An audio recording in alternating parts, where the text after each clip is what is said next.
Welcome back to Count Me In. I'm Ace Podcast about all things affecting the accounting and finance world. I am your host, Adam Larson, and today's episode covers a few different topics.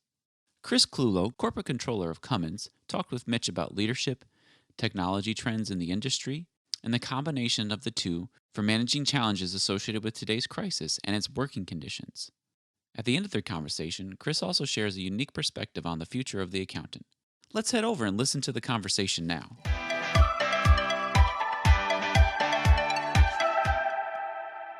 So I know in recent times we've seen a number of changes to the role of the accountant and the controller. So from your perspective and your roles and responsibilities, how has technology really impacted the job that you do on a daily basis? Yeah, it has changed dramatically over the course of my career, particularly as within Cummins. I've been here about almost 16 years, and we've invested a lot in technology and using tools where in the past we may have used a lot more human effort, a lot more things like Excel, a little bit more archaic technology tools to help drive our decision making. And now we have tools and processes that enable us to spend more time doing analytics and doing the work, doing the thought. And I think that's really, really key, where you spent a lot more time in the past pulling information together, compilation, and you didn't have as much time, putting the data to work. And that's the real value you can add, both in accounting and a greater finance area, where you provide some analysis to the business to help them drive better decisions, to make them aware of trends that may be imperceptible to those outside of the accounting or finance arenas. So it is really become quite powerful, things that we rely on. And it's gradual in some ways. I mean, we've seen the change, but sometimes you don't even notice how different it is now than it was, say, a decade ago. Right. And you just touched on it slightly, where you said it's really about presenting this information to those who may not be as familiar with the financials. So from a leadership perspective, somebody who is, in the front of the finance function, what is your leadership style in bringing other functions up to speed? And how do you go about communicating this information, these new insights to them? Yeah, I think the key is to really understand what they need, what they really need to know. So oftentimes, when you're working with business partners, they'll ask a question or they'll ask for an analysis, a piece of information, without maybe an understanding of the effort that is involved or really what they're asking. So being able to kind of dig into that and ask the questions back to make sure you understand what they're looking for is really critical. To kind of come back and say, oh, you're asking this question, but I think you really mean something quite different, something that could take you, right off the top of your head, you can answer, versus doing 40 hours of analysis. So I think being that good business partner really is pushing back at times and making sure you can provide things. But going back to the first statement with technology and tools, what I found is they've enabled our business partners, people outside of accounting and finance, to understand finances and even the accounting side better, because it's just more consumable. It's easier to understand when you see things in more standard formats or things that are just calculate for you. People are more adept at being able to understand what was very complicated finance and accounting.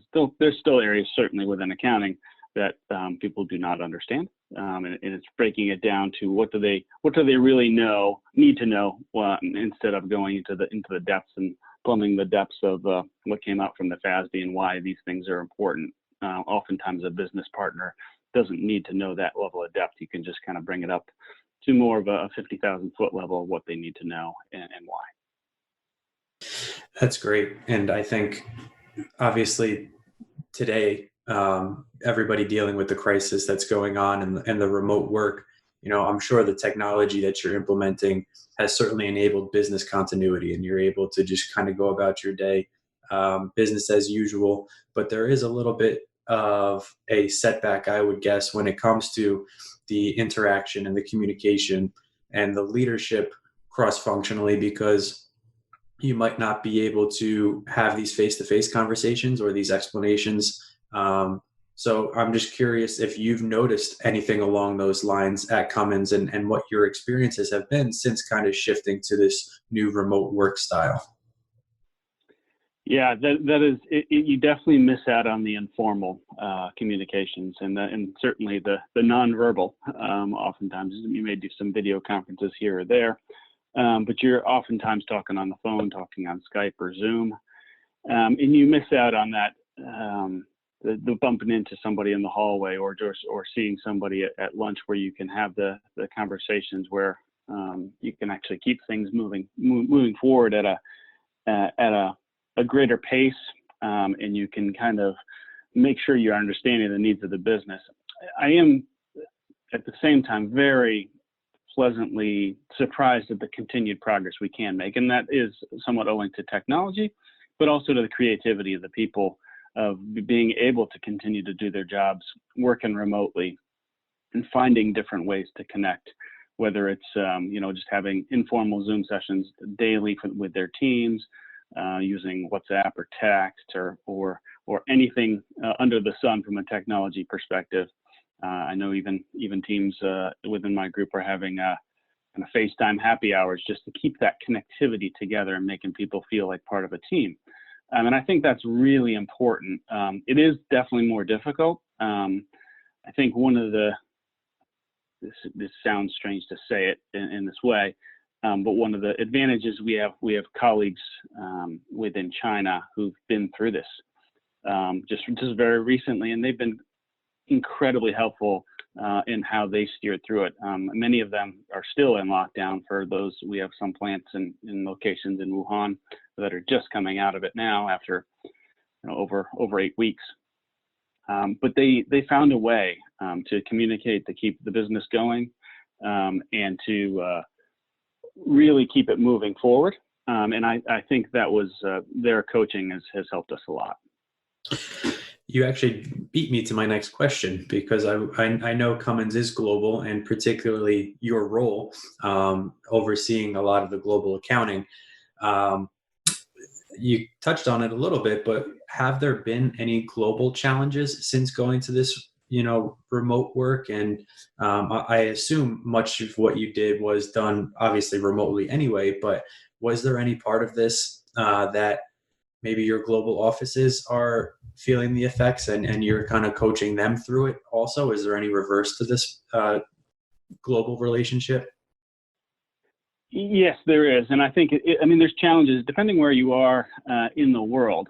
I think there can be access to internet that's spotty. We have people, the whole country of India is now shut down until at least April 14th. And that's a very large population, and they're really shut down and all working from home. And they don't have the infrastructure capability. So they're finding different ways to, schedule shifts and use technology in stages versus trying to do it all at once. So there's some certain challenges as we go around the world. So you're trying to have different ways to reach out. Last week I had a call with all the controllers in our Africa region, which are smaller countries oftentimes, and connectivity and infrastructure is not as advanced, and just talking them through on what they need to do and what they should pay attention to, and kind of, you have to have some understanding that people won't be able to execute to maybe the standard there were in the past. No one's going to get it right to the penny. And I said, prioritize and just kind of work on what's most important, and kind of give yourself, I think there's an element of forgiveness, to say everybody's just doing the best they can. And I think that's what we'll have to do, making sure we cover all the big issues. But just, you have to be, the caring aspect for people is critical at this point in time. You have to understand the pressures people are under, and offer some forgiveness. Just even, we're going through our accounting close this week. So we've added added an extra day of close, and we're going to evaluate midweek and see if we have to add another one. It creates pressure in different parts of the flow, but it's really important for people to know that you're hearing them and understand some of their challenges. So there's the conversations have kind of graduated to a new level as we're talking to people around the world, as everyone's facing similar challenges in some ways and unique challenges in particular areas. Mm-hmm. And as a finance leader, I'm asking a lot of questions about what you've done already and how you're going about your business. But have any questions been directed to you that there may not be a clear answer at this point? Are there any questions or concerns coming from your team that you don't have a definitive answer for right now? And if so, how do you go about responding to that as a leader and working with the team to maybe come up with an answer? That is an excellent question, and it goes well beyond accounting. But the number one question I get in it multiple times a day is when is this going to end? And it's a human question. It's less of a work question, but it's one that's ever present in everyone's mind. And it's important to talk it through and talk through how people are feeling, because a lot of people, myself included, even our CEO expressed it on a call where he was kind of caught in, okay, what do I do? Do I work on the long term? Do I just work on the short term? How do I balance out what I'm doing? And my advice to everyone as they're going through that is just keep moving forward, keep working for don't just think about today. You have to keep thinking about tomorrow, and what was important 3 or 4 months ago is still important. We certainly have to take care of the critical needs today, but we have to keep moving forward as well. So it's easy to get caught up in a little bit of freeze when you're in crisis mode. So I think for me, it's helpful to express that everybody's really kind of can feel that at different points in time, and to keep moving forward. Shifting back to the accounting side, there's probably some things here that are getting questions from auditors or multiple things in my emails full every day with other people offering advice on certain accounting questions where it's hard to answer. Ideas on impairment, on how does this change in the future, and how are we projecting out and forecasting and things like that. Those are difficult to answer. I mean, and they'll probably become increasingly difficult over the next few weeks. So there's accounting questions that are coming up now that we're trying to just do best efforts and come up with a good position on where we think we are as a company and where we are expect to be in 6-9 months and beyond. So I think that's a tough question right now. That sure is. And, this may be a tough question to answer because of that, but, the challenges that you're realizing and really the productivity that you're maintaining, in addition to everything that we already previously addressed as far as the changing role of the accountant and the controller, how do you think the role in finance and accounting may evolve even more in the future? Do you believe that this has any kind of sustainability to it, the whole remote aspect, or do you see technology changing the role in the office even further than it already has? What is your long-term vision for the finance function? Yeah, I think that's a very good question. I do think the current crisis is unleashed the creativity, which I mentioned, of people trying to find new ways to do things, and some of those will stay. We found even early on people have found solutions to things that we're doing remotely that actually make more sense than what we were doing in the first place. And they're more efficient and actually more accurate. So we're finding some good solutions there. But I do see, finance and accounting plays a really key role in running a business. And when you get into a crisis mode, I think people begin to see that and appreciate it to a greater level, where they can see the hard work, see the value, and see the importance of maintaining, a strong financial as being kind of the backbone of a company, both from an accounting and finance perspective. So I think that it does create an appreciation for people in the functions, and I think that helps kind of raise the profile, I'll say, of finance and accounting in a company, and people will tend to lean on them even more, but also appreciate the hard work that they're faced with. So I think that's a key learning. So it'll change, I think, just I would say the internal dynamics of how the function interacts with other functions, but how we work, I think, will change as well. I mean, I think we were trending already towards an environment where more people were working remotely, and you didn't have to be in the same office to be interacting and managing a team. I've managed global teams for most of the last 10 years, and you have people that you may not see but once or twice a year live, and it works out fine. If you just have, it takes a different level of attention, and you have to have some different tools in your leadership toolbox to do that. But I think it's worked out quite well. So I think that's something I think this will be an accelerator for that, where you'll have people saying, "Oh, this seems to work," and I worked better at home at times, so I'd like to do that, a couple times a week or do it differently. So I think that'll rise and kind of throughout the world. I think people will see that.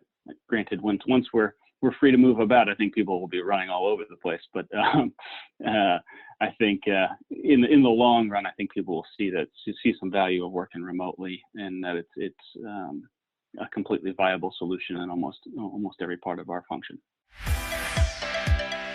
This has been Count Me In, IMA's podcast, providing you with the latest perspectives of thought leaders from the accounting and finance profession. If you like what you heard and you'd like to be counted in for more relevant accounting and finance education, visit IMA's website at www.imanet.org.